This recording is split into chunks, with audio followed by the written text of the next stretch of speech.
Good morning! Nandito na kami sa Metaxa Hospital. Blood donation. Kasama ko ang tiya. Pasok na kami sa loob para lang makuhanan ako ng dugo.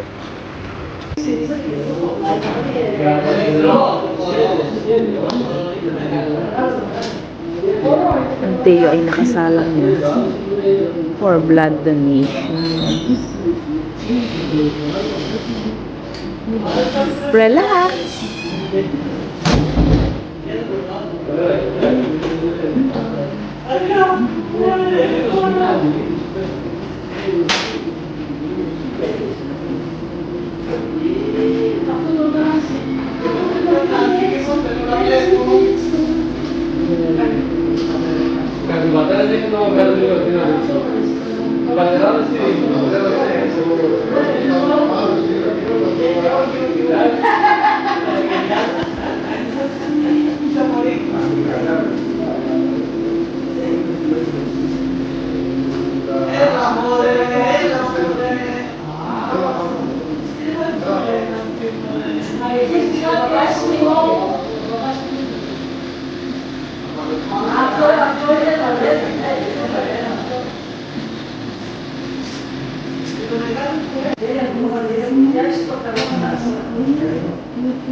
Ang bilis naman.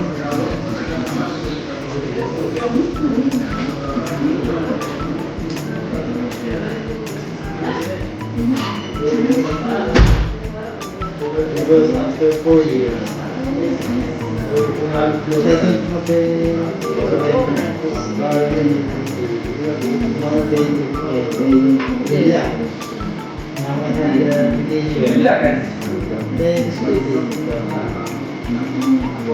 Apollo, perché il sole, eh?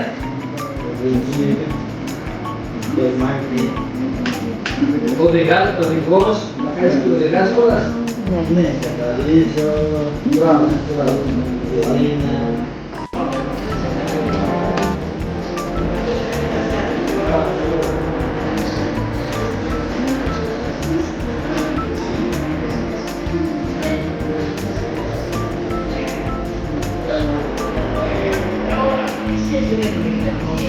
Nakuha na ako. Ano na naman ko yan? After 6 months. Pero 3 months ang gawin mo.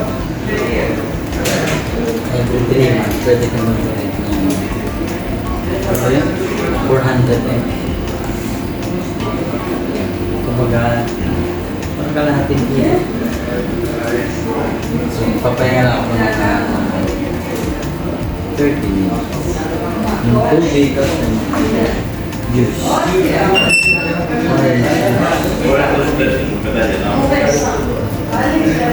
Nag-inom na ako ng isang bottle tubig at meron pa kasi. Inom na to? 1.5 na to. Maubos ko na. Long.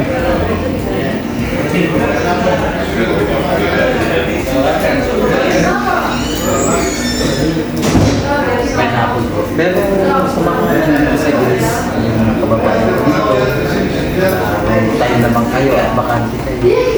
Kaya baka kayo mag-donate ng dugo. Pwede ka akong i-message. Pwede kayo pumunta dito sa Metaxa. Alas 8:30, bukas nila hanggang alas 12:30. Monday to Friday. So, para makuhanan kayo ng dugo. Nagpipinakan kayo for the shameful.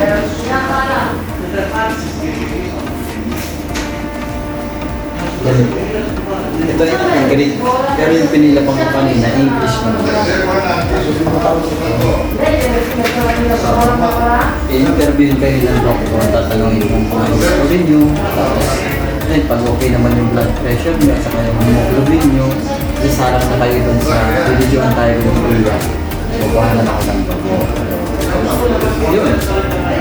Para naman makatulong tayo sa mga tao na nangailangan ng dugo is 3 months or 6 months. Yun lang, katulong sa akin. Donate na naman ako ng dugo. Nakita-kits tayo dito sa Nipaksa or pwede ko kayong samahan or tayo pumunta dito ulit after 3 months, after 6 months, punta tayo para tayo ay mag-donate. Okay, mga tiyo, mga chong, mga chong. Si Tia. Kalabas na kami ng ng Nipaksa. At sasakay na kami ulit ng bus papunta sa Dimotiko. Dito? What? Dito? Exodus. Press. Thank you. Tayo mga nire-repair pala yung simbahan. Nire-renovate.